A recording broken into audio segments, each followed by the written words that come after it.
কখনো কি এমন জায়গায় যেতে ইচ্ছা করে যেখানে সময়টা একটু ধীরে চলে, চারপাশে শুধু সবুজ, দূরে জঙ্গল, আর সারাক্ষণ কানে ভেসে আসে পাখির ডাক? ঠান্ডা হাওয়ায় শরীর আর মন দুটোই যেন হালকা হয়ে যায়। চোখের সামনে পাহাড়, আর সেই দৃশ্যের মাঝেই কাটে নির্ভেজাল শান্ত সময়। এমনই এক জায়গা হলো ঋষভ। ঋষভের ড্রিম হাট হোমস্টেতে এসে মনেই হবে না যেন আপনি ভ্রমণে এসেছেন, মনে হয় নিজের ঘরেই আছেন। প্রকৃতির এই কোলে ঋষভের এই হোমস্টে আপনাকে ঠিক দেয় এক প্রশান্ত অভিজ্ঞতা। আপনারা আমার ভিডিও পছন্দ করেন কেন? আমি ইনফরমেটিভ ভিডিও করি বলে। কিন্তু আজকে কোথাও গিয়ে এই ভিডিওটা হতে চলেছে এক মানবিক কারণে। কেন মানবিক কারণে? তার কারণ আজকের ভিডিওতে থাকছে এক স্বামীহারা মহিলার অদম্য জেতের কাহিনী। এক মহিলা তার 12 বছরের ছেলেকে নিয়ে চলে এসেছে এক অফবিট জায়গায় হোমস্টে চালানোর জন্য। তাই আজকের ভিডিওতে থাকছে এক মহিলার লড়াইয়ের গল্প, এক আত্মনির্ভরতার গল্প, আর এটা এক মায়ের হার না মানা জীবনের গল্প। আমি এখন রয়েছি ঋষভের এমন এক হোমস্টেতে আমি এসেছি। সেই হোমস্টের এক্সাক্ট লোকেশন বলার জন্য আমি এই রাস্তায় দাঁড়িয়ে ভিডিওটা করছি। দেখুন, এই রাস্তাটা আসছে লাভা মেন রোড হয়ে 9 মাইল দিয়ে, আর এই রাস্তাটা আসছে 6 মাইল দিয়ে। দেখুন, রাস্তাটা যেহেতু ফরেস্ট এরিয়ার মধ্যে, তাই জন্য রাস্তাটা এরকম। তো আপনি এখান থেকে এই দিক দিয়ে 9 মাইল দিয়ে গেলে লাভা হচ্ছে 4.4 কিলোমিটার, আর 6 মাইল দিয়ে গেলে আপনার একটু সময় লাগবে। আর এই দিক থেকে 700-800 মিটার দূরত্ব গেলেই হচ্ছে আই লাভ লাভা। আপনি যখন গাড়ি করে আসবেন তখন এইখানে আপনাকে নামতে হবে, এখান থেকে সিঁড়ি নিচে নামতে হবে আপনাদের হোমস্টে যাওয়ার জন্য। সেখানে একটু বেশি সিঁড়ি আপনাকে ভাঙতে হবে, কিন্তু এইখান দিয়ে রাস্তা নেমে গেছে যেটা পুরো গাড়ি একদম ওই হোমস্টে পর্যন্ত চলে যায়, সেখানে আপনাকে 21টা সিঁড়ি ভাঙতে হবে। এবার আমি মোটামুটি ইনফরমেশন দিতে পেরেছি যে কিভাবে আসবেন বা কি, আরও ইনফরমেশন দেবো। এই ভিডিওটাকে কন্টিনিউ করি, আর রুম ট্যুর করাবো, এবং অবশ্যই শোনাবো সেই দিদির গল্প, যে কি সংগ্রাম করে তিনি বা কি স্বপ্ন নিয়ে এই ঋষভে হোমস্টে খুলেছেন, এবং কেন উনি আমাকেই বেছে নিয়েছেন এই ভিডিও করার জন্য। চলুন আমরা হোমস্টেতে যাই, তারপর এই ভিডিওটাকে কন্টিনিউ করি। হোমস্টেতে যাওয়ার আগে দেখুন, এটা হচ্ছে কোলাখামের পাহাড়, নেওড়া ভ্যালি, ওইদিকে যে সিকিমের পাহাড়। যদি ওয়েদার ভালো থাকে তাহলে নাথুলা তো দেখা যায়, কিছুটা কাঞ্চনজঙ্ঘা রেঞ্জও একটু দেখা যায়, আমাদের হোমস্টে থেকেও কিছুটা দেখা যায়। চলুন, ওয়েদার তো ভালো না, তাই জন্য দেখাতে পারছি না। যেটা বলার সেটা হচ্ছে, যদি আপনারা গাড়ি নিয়ে আসেন, ওই নিচে যে রাস্তাটা আছে সেটা একবার দেখাবো আপনাদের, সেইখানেও আপনারা গাড়ি রাখতে পারেন। এছাড়া আপনারা এইখানেও গাড়ি রাখতে পারেন, কোনো অসুবিধা নেই। আর নিজের ড্রাইভার নিয়েও আসতে পারেন, ড্রাইভার রুমও আছে হোমস্টেতে। চলুন যাওয়া যাক। আরেকটা রাস্তার কথা যেটা আমি বলছিলাম সেটা হচ্ছে, দেখুন জঙ্গলের মধ্যে দিয়ে, যেহেতু এই হোমস্টেটা মোটামুটি একটু জঙ্গলের মধ্যে, যদি 2-1টা হোমস্টে আছে এখানে, ওইখান থেকে আপনাকে গাড়ি করে চলে আসতে হবে। গাড়িখানে আসবে এবং গাড়ি এইখানটা দাঁড়াবে, দাঁড়িয়ে এখান থেকে 21টা সিঁড়ি ভেঙে আপনাকে হোমস্টেতে পৌঁছতে হবে। তাহলে আপনি দুভাবেই এখানে পৌঁছতে পারেন। তবে এই পথটা যদি আপনি হালকা করে ট্রেক করে আসেন না, মন্দ লাগবে না। চারদিকে এত পাখির শব্দ এবং এত পাখির আনাগোনা, যেগুলো আমি ভিডিওতে ক্যাপচার করতে পারিনি। প্রচুর পাখির শব্দ, মানে, আর রাস্তাটা জাস্ট একবার ইমাজিন করুন, দেখুন এরকম। জাস্ট এখান থেকে গেলেই কিন্তু, এখান থেকে উঠে গেলেই হচ্ছে মেন রাস্তা। এবার আপনার চয়েস, আপনি হেঁটে আসবেন নাকি গাড়ি করে এই পর্যন্ত আসবেন। আর এই দিক দিয়ে জঙ্গলের মধ্যে দিয়ে আসার পর কিছুটা এরকম ভিউ দেখুন। হোমস্টে থেকে তো ভিউ দেখাবই, এরকম ভিউ ট্রিমেন্ডাস, টপ ক্লাস। দেখুন এইখান থেকে কোলাখাম দেখা যাচ্ছে, এই যে কোলাখাম, এই উপর দিকটা হচ্ছে লিবং, আর এই দূরে চলে যাবে সিকিমের পাহাড়ও আপনি দেখতে পাবেন। আমাদের হোমস্টে থেকে আরো ভালো দেখা যাবে। চলুন দেখুন, এই সিঁড়িটা আপনাকে ভাঙতে হবে, আর এই সবুজটা হচ্ছে আমাদের হোমস্টে। এইটা দেখুন, আমরা আমাদের হোমস্টের মধ্যে প্রবেশ করেছি। এই হচ্ছে আমাদের হোমস্টে, যেটা নাম হচ্ছে ড্রিম হাট। দেখুন, ওপরে 3টে রুম আছে, আর নিচে 2টো রুম, একটাতে ওনার থাকে, আর বাদবাকি 4টে রুম হচ্ছে যারা আপনারা গেস্ট হিসেবে আসবেন তাদেরকে দেওয়া হবে। আমি রুম ট্যুর করে দেখাবো, তার আগে বাইরের পরিবেশটা একটু দেখাই। এই যে পুরো প্রশস্ত জায়গাটা আছে, উঠোন মতন আছে, এই আপনারা আসলে এই জায়গাটা অ্যাক্সেস করতে পারেন। এখানে বারবিকিউ থেকে, বনফায়ার থেকে সব কিছু করা যাবে।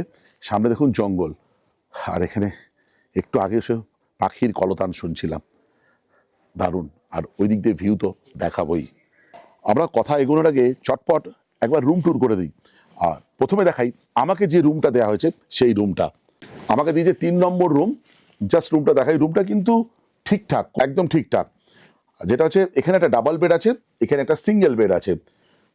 রুমটা উডেন দেখুন। এবং একটা জিনিস আমি লক্ষ্য করলাম, যেই ভেতরে ঢুকলাম রুমের ভেতরে, সঙ্গে সঙ্গে অতটা ঠান্ডা লাগছে না, কিন্তু দরজাটা বন্ধ করে দিলে মনে হয় অতটা ঠান্ডা লাগবে না। যাই হোক, যেখানে টেবিল আছে একটা দেখতে হচ্ছে, এবং টেবিলে রাখা আছে টি, কফি, স্যাশে, ইলেকট্রিক কেটল, জলের জাগ আর গ্লাস। আর একবার ডান দিক থেকে বাঁ দিকে যদি ফরমেশনে যাই, এইদিকে দেখছি চার্জিং পোর্ট, এদিকে উইন্ডো আছে, যে উইন্ডোটা দিয়ে আপনি এই ভেতরের দৃশ্যাবলী এবং এই দিককার জঙ্গল দেখতে পাবেন। এখান থেকে ভিউ সেরকম কিছু নেই। আর যেটা বলার, এই দিকেও চার্জিং পোর্ট আছে, আর এইদিকে একটা মিরর আছে, আর এখানে আছে হ্যাঙ্গার, বেশ ভালো। আর ডাস্টবিন রাখা আছে। একবার ওয়াশরুমটা চট করে দেখে নিই। এই হচ্ছে ওয়াশরুম, ওয়েস্টার্ন কোমোড আছে, বেসিন তো আছেই, আর ঠান্ডার জায়গা, গিজার তো বাধ্যতামূলক। আমরা 3 নম্বর রুম ট্যুর করলাম। এই ব্যালকনিতে আরো দুটো রুম আছে, এইদিকে একটা রুম আছে, ওইদিকে একটা রুম আছে। দেখুন মধ্যিখানে রুমটা একদম সেম, এখানেও ডাবল বেড আর একটা সিঙ্গেল বেড আছে। এটা আমি আর রুম ট্যুর করে দেখাচ্ছি না, সেম একদম সেম। কিন্তু যেটা ভিউ রুম সেটা হচ্ছে এই পাশেরটা, সেটা হচ্ছে 1 নম্বর রুম। কিন্তু যদি ভিউয়ের কথা একান্তই বলেন, সেক্ষেত্রে কিন্তু আপনাকে এই রুম থেকে বেরিয়ে এই ব্যালকনিতে আসলে কিন্তু আপনি মোটামুটি ভিউ পেয়ে যাবেন। গাছ আছে, পাখির আওয়াজ শুনতে পাবেন, এই যা, আর দূরের পাইন জঙ্গলও দেখতে পাবেন। যাই হোক, আমরা 2 নম্বর রুমটা দেখলাম। এবার দেখুন আসি হচ্ছে 1 নম্বর রুমে। চলুন এই রুমটা ট্যুর করে দেখাই। দেখুন এটা হচ্ছে 1 নম্বর রুম। রুমগুলো একদম ঠিকঠাক সাইজের, যেখানে একটা ডাবল বেড আর এখানে একটা সিঙ্গেল বেড আছে। টেবিলে তো টি, কফি, স্যাশে এবং ইলেকট্রিক কেটল দেখতে পাচ্ছি, জগ দেখতে পাচ্ছি, গ্লাস দেখতে পাচ্ছি, ওয়েল অ্যান্ড গুড। আচ্ছা, দেখতে পাচ্ছি মিরর, ওখানে আছে হচ্ছে আপনার হ্যাঙ্গার। এই রুমের যেটা ইউএসপি সেটা হচ্ছে এই জানলাটা, এই জানলা দিয়ে পুরো আপনি কোলাখাম দেখতে পাবেন। আর অপোজিটের যে পাহাড় আছে, সেই পাহাড়, ন্যাওড়া ভ্যালির জঙ্গলও দেখতে পাবেন, দুর্দান্ত। এবং কিছু কিছু জায়গায় হয়তো সিকিমের পাহাড়ও দেখতে পাবেন, কিন্তু তার কারণ হচ্ছে এখানে জঙ্গলের মধ্যে তো হোমস্টেটা, তাই জন্য হয়তো সেইভাবে পাহাড়গুলো অতটা দৃশ্যত নয়, কিন্তু জঙ্গলে হওয়ার একটা প্লাস পয়েন্ট তো আছে। এবার আপনারা বলবেন কি প্লাস পয়েন্ট? প্লাস পয়েন্ট হচ্ছে পাখির ডাকে আপনার ঘুম ভাঙবে, অ্যালার্ম দেওয়ারও দরকার পড়বে না। আমি হলপ করে বলতে পারি, যদি ওই 20-21টা সিঁড়ি ভাঙার কষ্ট সহ্য করতে পারেন, বাদ বাকিটা কিন্তু আপনার বেশ ভালোই কাটবে। এবং যেহেতু একজন মা এবং একজন ছেলে পুরো দায়িত্ব নিয়ে এই হোমস্টেটা চালাচ্ছে, একদম হোমস্টে মানে একদম হোমের ফিলিংই হবে, এ সম্বন্ধে কোনো দ্বিমত থাকবে না। যাই হোক, এই রুমের একটু আমি ওয়াশরুমটা দেখাই। এই রুমের ওয়াশরুমটা হচ্ছে ওয়েস্টার্ন কোমোড আছে, বেসিন আছে, আর গিজার তো বর্তমান একদম ঠিকঠাক। আচ্ছা, এটাদের আরেকটা রুম আছে, সেটার ভাড়াটা একটু কম, সেটা হচ্ছে নিচের ফ্লোরে। চলুন সেটা একবার দেখে নেওয়া যাক। আচ্ছা, এখানে আপনাকে কতগুলো সিঁড়ি নামতে হবে, সেটা হচ্ছে প্রায় 9-10টা। দেখুন আমরা এই উপরটাতে ছিলাম, এই 3টে রুম তো আপনাদের দেখালাম। আর এটা হচ্ছে 1250 টাকা করে, যদি 2 রাত্রি থাকা হয়, যদি কিছু অফার পাওয়া যায়। আমি অফারটা কি হবে সেটা একবার কথা বলে নিই, ভিডিওর মধ্যে অবশ্যই জানাবো। আর এইদিকে রুমটা 5 নম্বর রুমটা হচ্ছে যারা গেস্ট আসবে তাদের জন্য। চলুন একবার 5 নম্বর রুমটা রুম ট্যুর করে দেখাই। আর তার আগে দেখাই এখান থেকে ভিউ কিরকম। এখান থেকেও ভিউ কিন্তু মন্দ না, বেশ ভালো। দেখুন এখানে কোনো গার্ডওয়াল মতন কিছু দেওয়া নেই, কিন্তু এখানে বসেও কিন্তু আপনি এইরকম ভিউ পাবেন। দেখুন এই যে কোলাখাম দেখা যাচ্ছে, দেখুন এই কোলাখাম, এই পাহাড় ইত্যাদি, আর গাছগাছালি জঙ্গল তো আছেই। চলুন 5 নম্বর রুমটা একবার রুম ট্যুর করে নিই। ঠান্ডায় না আমি জুবুথুবু হয়ে গেছে, ঠিক এনার্জি পাচ্ছি না। যাই হোক, এখানে আছে একটা ডাবল বেড, এখানে আছে সিঙ্গেল বেড, ইলেকট্রিক কেটল তো আছে, আর টি, কফি, স্যাশেও দেখতে পাচ্ছি, যেটা এই হোমস্টের ক্ষেত্রে যেন একদম ঠিকঠাক। আচ্ছা, এখানে একটা জানলা আছে, আর এইদিকে একটা জানলা আছে। জানলা দিয়ে কি ভিউ আছে একটু দেখা যাক। জানলা দিয়ে ভিউ আছে হচ্ছে বিভিন্ন গাছ, জঙ্গল এবং দূরের কোলাখাম পাহাড় এবং কিছুটা ন্যাওড়া ভ্যালি। আর রুমটা একটু স্পেসিয়াস লাগছে, আমি জানি না কেন, আমি ভুল হতে পারি, কিন্তু আপাত দৃষ্টিতে একটু স্পেসিয়াস লাগছে। এই রুমটার ফেয়ার কথা সেটা আমি পরে বলছি। চার্জিং পোর্টটা দেখে নিই, এখানে একটা চার্জিং পোর্ট আছে, এখানে একটা চার্জিং পোর্ট আছে। আমি দিদিকে বলবো একটু চার্জিং পোর্টের সংখ্যাটা যেন বাড়ানো যায়, বা 3 পিন প্লাগ দিয়ে একটু বাড়ানো যায়, বা রেহানকেও বলবো। ঠিক আছে, মা আর ছেলে মিলে তো চালাচ্ছে, আর আপনারা এলে না একটু সহযোগিতা করবেন, ওনারা একদমই অনভিজ্ঞ। যাই হোক, এখানে একটা মিরর দেখতে পাচ্ছি। আচ্ছা, একবার ওয়াশরুমটা দেখিয়ে দিই, একবার ওয়াশরুমটা দেখাই। ওয়াশরুমটা ওয়েস্টার্ন কোমোড আছে, গিজার আছে, আছে হচ্ছে বেসিন, আর বাদ বাকি একটা ওয়াশরুমে যা যা থাকা দরকার সবকিছু বর্তমান। এই রুমটার ফেয়ার হচ্ছে 1050 টাকা, দুজন থাকলে 2100 টাকা, যার মধ্যে আছে থাকা খাওয়া, খাওয়ার মধ্যে 4 বেলা খাওয়া তো আছেই, আরো কি কি আছে ইনফরমেশন দেবো চলুন। তো 1250 টাকা এবং 1050 টাকা ওনাদের দুটো প্যাকেজ আছে, 1200, কিন্তু ফুড কিন্তু সেমই থাকবে। আর একটা আবদার করবো অপর্ণাদির কাছে, যে আমার ভিডিও দেখে যদি কেউ ফোন করে বা বুক করে, বা আমার প্রোফাইল দেখে যদি কেউ বুক করে, তাহলে কি কোনো ডিসকাউন্ট হবে না? ওর কথাগুলো বলবে রেহান।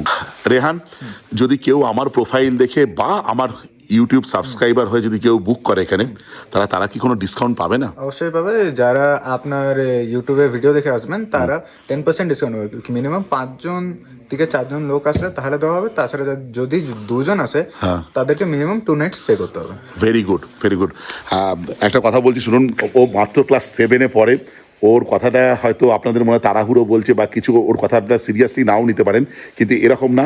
আপনারা আমাকে তো চেনেন, আমার ভিডিও তো দেখেন, আমি যখন বলছি তো এটা মনে রাখবেন ঠিকই। আর জাস্ট ওকে নিলাম এই জন্য, দিদি মানে ওর মা যে, উনি একদমই ক্যামেরার সামনে কমফোর্টেবল নয়, তাই জন্য বললাম। আর আপনারা এখানে আসবেন, দিদি কেমন সেটা তো আপনারা বুঝতেই পারবেন, সত্যি একদম মাটির মানুষ। দেখাই ওনাদের ডাইনিং এরিয়াটা এরকম, ওইটা হচ্ছে কিচেন আর এইটা হচ্ছে ওনাদের ডাইনিং এরিয়া।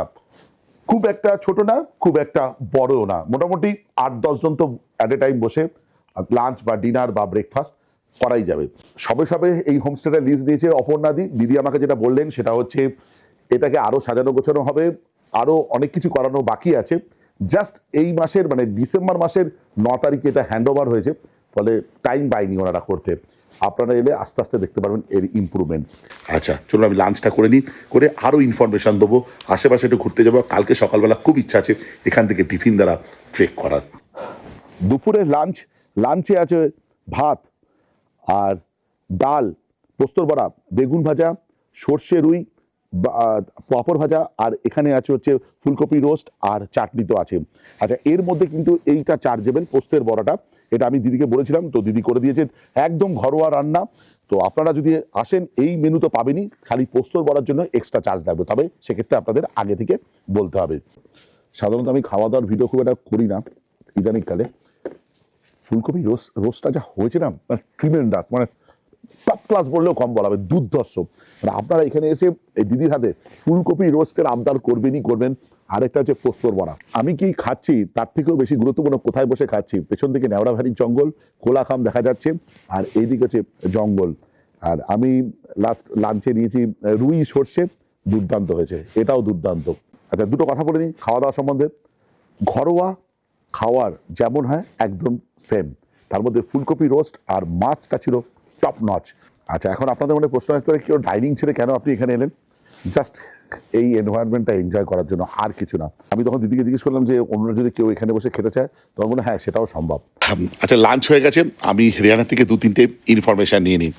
রেহান বলছি, লাঞ্চ তো আমি বাইরে করলাম, দুর্দান্ত লাঞ্চ ছিল। যেটা বলা সেটা হচ্ছে, ধরো কারোর কিছু খাবারের যদি অসুবিধা থাকে বা সুবিধা থাকে যে এটা খেতে চায়, সেই ক্ষেত্রে কি আগে থেকে বলে দিতে হবে তোমাদের ফোন করে? আগে ফোন করে বলে দিতে হবে। হ্যাঁ তাহলে মা সেটা প্রিপেয়ার করে দেবে। আর পুরো রান্না তোমার মাই করেছে? আচ্ছা ঠিক আছে। তুমি যখন স্কুলে যাবে তখন মায়ের সহায়তা কে করবে? মায়ের সহায়তা লোক থাকবে তখন কেউ। আচ্ছা যাই হোক, ও খুব শীঘ্রই স্কুলে ভর্তি হবে, স্কুল অ্যাডমিশন হয়ে গেছে অ্যাডমিশন? এখনো অ্যাডমিশন হবে, তাই তো? ঠিক আছে। আর বলছি পাওয়ার ব্যাকআপ হিসেবে কি আছে? জেনারেটর আছে। আর সিসিটিভি এখন লাগানো হয়নি না? না এখন আমাদের সিসিটিভি লাগানো হয়নি। আর ওয়াইফাই লাগানো হবে, লোক লাগাবে। তাই তা হয়। যেটা আমি এখানে এসে ফিল করছি সেটা হচ্ছে এখানে জিওর স্পিড দারুণ, এয়ারটেলও আছে কিন্তু জিওর কানেক্টিভিটি এখানে খুব ভালো। লাঞ্চের পর না একদম নিদ্রার দেশে চলে গেছিলাম, আর প্রচণ্ড ঠান্ডা তো একবার কম্বলের ভেতরে ঢুকলে আর বেরোতে ইচ্ছা করছিলাম। তারপরে এই রেহান মানে ছোট্ট রেহান আমাকে ডাকলো চা পান করার জন্য। তো 1 কাপ চাই চুমুক, আমি দিদিকে বললাম আমার জন্য একটু বেশি করে চা করে দিন, তাতে 2-3 বার পান করা যাবে। তো দিদি কি বলছে যে দিদি এই যে আমার জন্য চা করে রেখেছে, দিদি বলছে যারা গেস্ট আসবে তাদের জন্য ব্যবস্থা থাকবে, বা বারবার আমাকে বলবে না, একদম এরকম করে চা করে আমি রুমে দিয়ে দেবো। দারুণ, খুব ভালো। পাহাড়ে যখন হোমস্টেতে আসি না, প্রত্যেক হোমস্টে থেকেই বনফেয়ার যেন বাধ্যতামূলক। কিছু কিছু জায়গায় করে, কিছু কিছু জায়গায় করে না, কিন্তু এই ডিসেম্বরের ঠান্ডায় এইটা যেন আরো বেশি করে দরকার। সত্যি কথা বলছি, এর পাশে বসে এর তাপ নিতে কিন্তু দারুণ লাগে। বনফায়ার এনজয় করার সাথে সাথে কিছুক্ষণের মধ্যে আমাদের দেওয়া হয় সান্ধ্য স্ন্যাক্স, তারপরে কিছুটা রেস্ট, কিছুটা সময় অতিবাহিত হওয়ার পর ডাক পড়ে ডিনারের। ঘড়িতে বাজে এখন 9:12 মতন। ডিনারের ডাক চলে এসছে, তাড়াতাড়ি ডিনার করে নিই, শুয়ে পড়ি। কালকে একটা জায়গায় যাব, দেখা যাক সম্ভব হয় কি না। অবশ্যই এই ভিডিওতে আপনাদের সঙ্গে শেয়ার করবো। তার আগে দেখে ডিনারে কী দিয়েছে। হ্যাঁ, ঠান্ডা প্রচণ্ড, আমাকে হিটার দিয়েছে, হিটারটাও দেখাবো আপনাদের। আমাকে হিটারের একটা চার্জ আছে, সেটা হচ্ছে 300 টাকা। ডিনারে দিয়েছে মস্ত আয়োজন, আমি তো এত কিছু খেতে পারবো কিনা জানি না। বেগুন ভর্তা আছে, ছোলার ডাল আছে, চিকেন আছে, আর আমার 2 পিস রুটি। এটা হচ্ছে ডিনারে দিয়েছে, চটপট খেয়ে নেবো। খেয়ে আমি একদম নিদ্রার দেশে, আর পারছি না ঠান্ডায়। আমি এত ঠান্ডায় ঘুরে বেড়াই, জাস্ট চুবুথুবু হয়ে গেছি এই ঋষভের ঠান্ডায়। বলেছিলাম ভিডিওটা শেষ করে দেবো, কিন্তু জাস্ট পারলাম না একটাই কারণে। সব কিছু ভালোর মধ্যেও সেরাটা হচ্ছে বেগুন ভর্তাটা, জাস্ট ওয়াও। আমি এত হোমস্টের ভিডিও করছি, এত বছর ধরে বিভিন্ন পাহাড়ের হোমস্টে হোটেলে রয়েছি, কোনোদিন কেউ বেগুন ভর্তা খায়নি, আর এই উৎকৃষ্ট মানের বেগুন ভর্তা। অবশ্য যদি আপনারা বেগুনে অ্যালার্জি থাকে বা বেগুন ভর্তাতে খেতে পছন্দ করেন না, সেক্ষেত্রে আগে থেকে অবশ্যই বলে দেবেন। কিন্তু ট্রিমেন্ডাস, টপ ক্লাস। ব্লগটা ক্যারি করছি, আপাতত গুড নাইট, দেখা হচ্ছে কালকে সকালবেলা। ঘড়িতে এখন বাজে হচ্ছে 5:45। আমি আছি এখন ঋষভে। গুড মর্নিং সবাইকে, রাদার আর্লি গুড মর্নিং। এখন আমরা কিছু অন্ধকারে দেখতে পাবে না, আমরা টিফিন দ্বারা ট্রেকের জন্য যাচ্ছি। সকাল সকাল উঠেছি, দেখুন এইদিকে আলো আছে, দেখুন হালকা হালকা আলো বেরিয়েছে। তবে একটু আলো বেরোক, তারপর আমি ভিডিও করছি। দেখুন আমরা এই পথ ধরে ট্রেক করে উঠে এসেছি। এখন মোটামুটি ভোরের আলো বেরিয়ে গেছে। আর এই হচ্ছে আমাদের শ্যাম কাকা। কাকা আমাদের ট্রেক করে নিয়ে যাচ্ছে আমাকে, আর আমার অবস্থা কিছুটা এরকম। এখনো প্রায় বলছি কাকা আধা ঘন্টা লাগেগা, আধা ঘন্টা 40 মিনিট লাগেগা। আমরা প্রায় 5:45 বেরিয়েছি, প্রায় আধ ঘন্টা হয়ে গেছে। আসলে উনি শর্টকাট নিয়ে আসেন, আরেকটা পথ আছে, সেটা একটু ঘুরে যেতে হয়, কিন্তু এতটা চড়াই না। দেখুন লেখা আছে ওয়ে টু টিফিন দ্বারা। কাকা अभी कितना दूर? आपको लगेगा आधी घंटा। अभी भी आधा घंटा? কাকা কতক্ষণ ধরে বলে যাচ্ছে আধা ঘন্টা। যখন ট্রেক শুরু করেছিলাম তখনও বলছে আধা ঘন্টা হয়ে গেছে। কাকা এখনো বলছে আধা ঘন্টা। আচ্ছা চলুন কাকা। কাকা তো সারাস্তার উঠে যাচ্ছে। হ্যাঁ, আমার হালত খারাপ।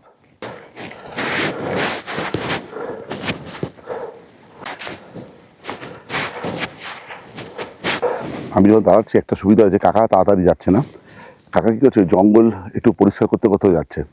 ফলে আমিও কাকা যখন জঙ্গল পরিষ্কার করছে তখন আমি দাঁড়িয়ে একটু নিজে শ্বাস প্রশ্বাস ঠিক করার চেষ্টা করছি। হ্যাঁ, একদম নিস্তব্ধ।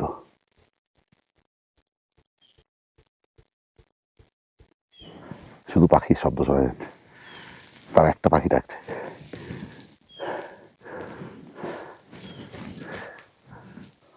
তবে প্রথম দিকে রাস্তাটা অনেকটা ইনক্লাইন ছিল, তারপর কিন্তু ফ্ল্যাট বলবো না, ইনক্লাইন অনেক কম। দেখুন রাস্তা এরকম রাস্তা। আচ্ছা নর্মালি আপনারা যদি টিফিন দ্বারা ট্রেক करें তাহলে এই রাস্তা দিয়ে আসতে হবে। काका की बोलते काका ये क्या ब्रिटिश ने बना था? ब्रिटिश ने बनाया है ये रास्ता। अच्छा, और ये रास्ता कहाँ जा रहा है काका? ये डायरेक्ट भूटान और रिकिसिम कोटी होके जाएगा उधर कालिम्पोंग। এই রিকিসিম কোটি বলে কোনো একটা জায়গা আছে, বলছে এই রাস্তা আস্তে আস্তে পাহাড় দিয়ে গিয়ে সোজা কালিম্পংয়ে চলে গেছে। এটা ব্রিটিশরা বানিয়েছিল, তাই তো কাকা? ब्रिटिश का पाला था। আচ্ছা, আর আমরা এসে এই রাস্তা দিয়ে কাকা 3 জন মিলে বানিয়েছে। দিলীপ কাকা, শ্যাম কাকা और कौन बनाया? वो हमारा जुआई है। ও আপনার জামাই? আপনার জামাই 3 জন মিলে এই রাস্তা বানিয়েছে। গাছ কাটেনি, এমনি জঙ্গল পরিষ্কার করতে অল্প বিস্তর এই আগাছা ছাড়তে ছাড়তে রাস্তা তৈরি করেছে। খুব ভালো। এই দেখুন ওয়ে টু টিফিন দ্বারা। আবে কিতনা দূর है কাকা? 10 মিনিট? এখন বলছে 10-15 মিনিট।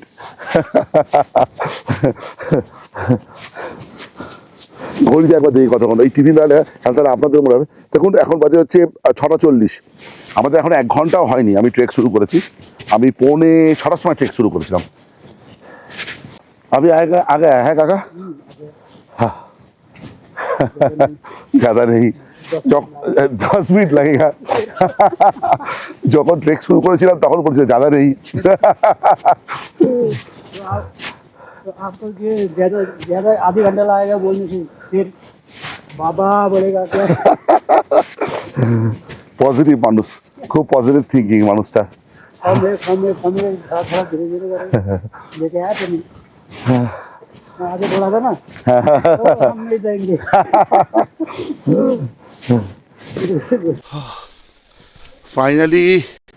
ফাইনালি ওরা এসে গেছি। 1 ঘন্টার কিছু বেশি সময় লাগলো। ওই টাওয়ার, এই যে টিফিন দাওয়া, 7টার সময় পৌঁছে গেছি, 1 ঘন্টা 15 মিনিট লাগলো। টাওয়ারের উপরে উঠবো, একবার দেখাবো এখানকার সৌন্দর্য। হ্যাঁ, কাঞ্চনজঙ্ঘা দেখা যাচ্ছে আপনাদের, এই দেখো। তোমাকে দেখতেই তো এসেছি ঠাকুর। একটু জুম করি, এখানে পুরো মেঘে ঢেকে আছে, কিন্তু মনে যদি সঠিক চিন্তা থাকে আর পজিটিভ থিঙ্কিং নেন, তাহলে সেই ইচ্ছা পূরণ হবেই। কালকে এত মেঘ ছিল, 2 দিন ধরে দেখা যায়নি, আশা করিনি দেখা যাবে, কিন্তু উপরওয়ালা আমার ভাগ্যে অন্য কিছু লিখে রেখেছিল। যাই হোক, 1 ঘন্টা 10 মিনিট লাগলো আমার এখানে ট্রেক করে উঠতে। আমি তো ভালো স্বাস্থ্যের অধিকারী, তাই জন্য আমার একটু বেশি সময় লেগে গেল। আপনারা যারা আসবেন, যারা একদম ঠিকঠাক আমার থেকেও ফিট অ্যান্ড ফাইন, তাদের আরো কম টাইম লাগতে পারে, যেটা আমার মনে হয়। আর 1 মিনিটের অল্টিটিউডটা একবার দেখাই আপনাদের। আমরা টিফিন দ্বারার যে টাওয়ারটা আছে তার উপরে এই মুহূর্তে অবস্থান করছি, যেখানে এলিভেশন দেখাচ্ছে 2360 মিটার। আর যখন আমরা শুরু করেছিলাম ওটা বোধহয় 2160 এরকম কিছু হবে, প্রায় 200 মিটারের বেশি হাইক করেছি। এবার সেটা কত হয় ফুটে, সেটা আপনারা একটু কনভার্সন করে নিন। কাঞ্চনজঙ্ঘা দেখুন আস্তে আস্তে ভিজিবল হচ্ছে, অনেকটা কেটে গেছে। দূরে দেখা যাচ্ছে পেদং শহরটা, ওখানে একটা লুপ ব্রিজ টাইপের আছে। আচ্ছা, এই দিকে দূরে দেখা যাচ্ছে কালিম্পং, এইদিকে দেখা যাচ্ছে কালিম্পং, দেখুন কালিম্পং সিটি এই যে এইখানে। আর এই সাইডটা হচ্ছে লোলেগাঁও, এটা লোলেগাঁও।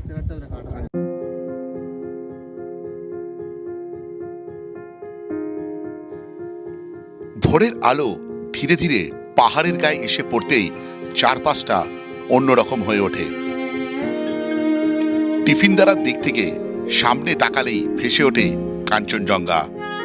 নরম রোদের আলোয় যার রং বদলাতে থাকে মুহূর্তে মুহূর্তে। চারদিকে ঢেউ খেলানো সবুজ পাহাড়, দূরে দূরে ছড়িয়ে থাকা পাহাড়ি গ্রাম, আর নিচে ঘন জঙ্গল মিলিয়ে তৈরি হয় এক নিঃশব্দ সৌন্দর্য। হালকা ঠান্ডা বাতাস মুখে এসে লাগে, কানে ভেসে আসে পাখির ডাক, আর মনটা ধীরে ধীরে শান্ত হয়ে যায়। এই মুহূর্তে কাঞ্চনজঙ্ঘা দেখা শুধু একটা ভিউ নয়, এটা এমন এক অনুভূতি যা বহুদিন পর্যন্ত মনে থেকে যায়।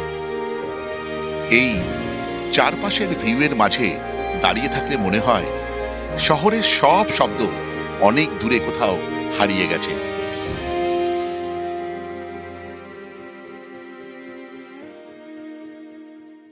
আজকে তো 25শে ডিসেম্বর, তাই তো? ক্রিসমাস, সবাই বাড়িতে কেক কাটছে, আর আমরা কি করছি? সকাল সকাল 4টায় উঠে সানরাইজ দেখতে এসেছি। আচ্ছা, কোথায় এসেছি আর কেমন লাগছে? তাহলে বাড়িতে বসে কেক নাকি এই দৃশ্য, কোনটা চাই? কেক খাবো না আমরা, তাই তো? কেক খাবো না। ও ফরেস্ট আছে সামনে, হ্যাঁ, সামনে হোয়াইট ফরেস্ট আছে। ও হোয়াইট ফরেস্ট আছে, ব্ল্যাক ফরেস্ট না। দারুণ বলেছে। প্রায় 8:45 বাজে, আমরা এখানে রয়েছি, কিন্তু যেতে ইচ্ছা করছে না। আস্তে আস্তে আস্তে আস্তে যেন কাঞ্চনজঙ্ঘা আরো ভিজিবল হচ্ছে, আকাশটা অনেকটা ক্লিয়ার, মানে একদম ফিক্স টাইমের যেমন ঋষভ সেদিকেই যাচ্ছে। আমি যে হোমস্টে আছি ড্রিম হার্ট থেকে মোটামুটি আপনার ওই 1 ঘন্টা 10 মিনিটের ট্রেক আমাদের সময় লাগলো। সত্যি 25শে ডিসেম্বর বিভিন্ন সময় বিভিন্ন জায়গায় কাটিয়েছি, বাড়িতে কাটিয়েছি, কিন্তু এই আজকে কাটানো 25শে ডিসেম্বর আমার সারা জীবন মনে থাকবে, সারা জীবন। এই এতগুলো মানুষের সঙ্গে কাটানো কিছু মুহূর্ত, যারা মানে সকালের এই 1 ঘন্টা আগে পর্যন্ত অচেনা ছিল।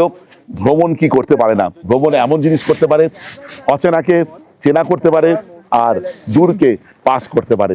আর এই ফ্রেমে শ্যাম কাকার সঙ্গে আমি এবং কাঞ্চনদা থ্যাংক ইউ ওই মানুষটার জন্য, দারুণ মানুষ। আপনারা যদি কখন আসেন শ্যাম কাকার সঙ্গে পরিচয় হবে, দুর্দান্ত মানুষ। আর দিদি আর রেহান তো আছেই, খুব ভালো। আপনারা আসলে আমি বলে দিচ্ছি এনাদের আতিথ্যতা থেকে বঞ্চিত হবে না। যাই হোক, এবার ফেরার পালা আমার হোমস্টেতে। আজকে আমি বেরিয়ে যাব, আর এটাকে ছেড়ে যেতে ইচ্ছা হয় না। যাই হোক, আবার কোনোদিন কোনো এক জায়গা থেকে আবার এনাকে দেখবো আর আপনাদের সঙ্গে ভিডিওতে শেয়ার করবো। 8:05 আমরা টিফিন দেওয়া থেকে বেরিয়ে যাচ্ছি। দেখুন, বাদ বাকি কথা একদম হোমস্টেতে পৌঁছে হবে। আর ব্রেকফাস্টে কি দিয়েছে একবার দেখাবো। আর এই সাথীগুলোকে পেয়ে গেলাম, ওরা ছিল আমার আসার আগে। দেখুন, ওরা আমাদের নিয়ে যাচ্ছে, ওরা পথ প্রদর্শক, কিন্তু পুরো ঘেমে গেছে একদম। काका ये रास्ता ही नहीं है, क्या तुम्हारा गाय में पड़ेगा, तुम भी पड़ेगा। पुछर राखो पुछर।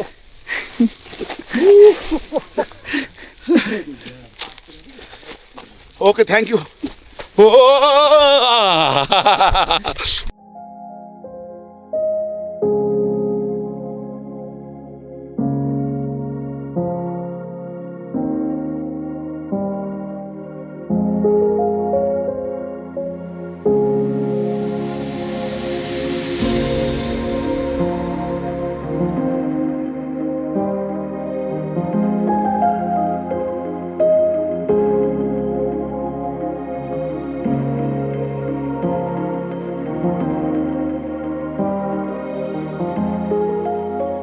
Rehan, good morning, merry Christmas.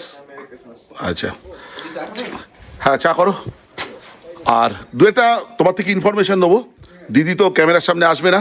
Tiffin দেওয়া থেকে আসার পর একটু রেস্ট নিলাম, 1 কাপ চা পান করছি। তারপর এই সার্ভ করা হয়েছে আমাকে ব্রেকফাস্ট। ব্রেকফাস্টে দিয়েছে লুচি, ছোলা আর নোনের গুড়ের পায়েস। অবশ্যই এটা চার্জেবল, তবে যদি আপনার সিজন থাকে অবশ্যই সেটাও প্রোভাইড করা হবে নির্দিষ্ট একটা চার্জের বিনিময়ে। দেখুন, এই ঘুগনিটা পেঁয়াজ রসুন ছাড়া দুর্দান্ত হয়েছে, মানে নিরামিষ ঘুগনি। অসাধারণ, অসাধারণ বললেও কম বলা হবে, দারুণ। আমি পায়েসটা এখনো খাইনি, সেটাও বলবো। পায়েসের স্বাদ ছিল আমার ভাষায় টপ ক্লাস। আমি তো বেরিয়ে যাব, অনেক ইনফরমেশন দিচ্ছি, তার আগে 2-3টে ইনফরমেশন আমি নিয়ে নিই রেহানের কাছ থেকে। আর রেহান, কেন তোমার থেকে ইনফরমেশন নিতে হচ্ছে? মা একটু ক্যামেরার সাথে আছে, তাই মা আসছে না। মা আসছে না, ঠিক আছে। আচ্ছা রেহান, ফোন নাম্বারটা একটু বলে দাও যারা আসবে। ফোন নাম্বার হচ্ছে 7318851211। আচ্ছা, আপনারা কিন্তু রেহানকে একটু ইয়ে করবে যদি ভুল বানতে হয়ে যায়, কারণ ও ক্লাস 7-এ পড়ে। আর যেটা বলার রেহান, বলছি তোমার এখান থেকে তো কাঞ্চনজঙ্ঘা দেখা যায় না, তাহলে মানুষ দুটো কারণ বলো বা যে কারণে আসবে।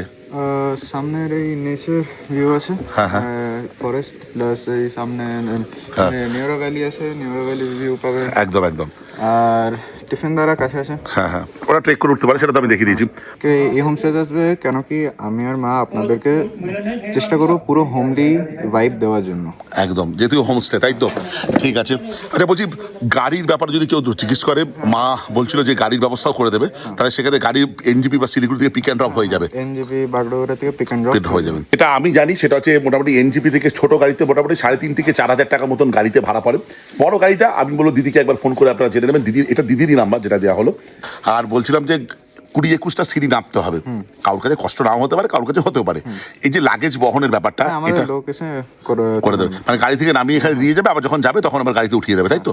কোনো অসুবিধা হবে না, ঠিক আছে। আর একটা জিনিস তুমি বলছিলে, কি বলবে এটা বলছিলে? হ্যাঁ, ওইটা বলেছিল যে যারা কেউ এখানকার ট্রেডিশনাল মিউজিক কিংবা ডান্স দেখতে চান, তারা আমাদেরকে একটু প্রিভিয়াসলি জানিয়ে দেবেন। ওটা একটা নির্দিষ্ট চার্জ লাগবে, তাই তো? চার্জ নেওয়া হবে। যাই হোক, ভিডিওটা আজকে এই পর্যন্ত। যদি ভালো লেগে থাকে লাইক, শেয়ার এন্ড সাবস্ক্রাইব। আপনাদের একটা সাবস্ক্রিপশন আমার ইন্সপিরেশন। এই বলে ব্লগটা শেষ করলাম। বাই।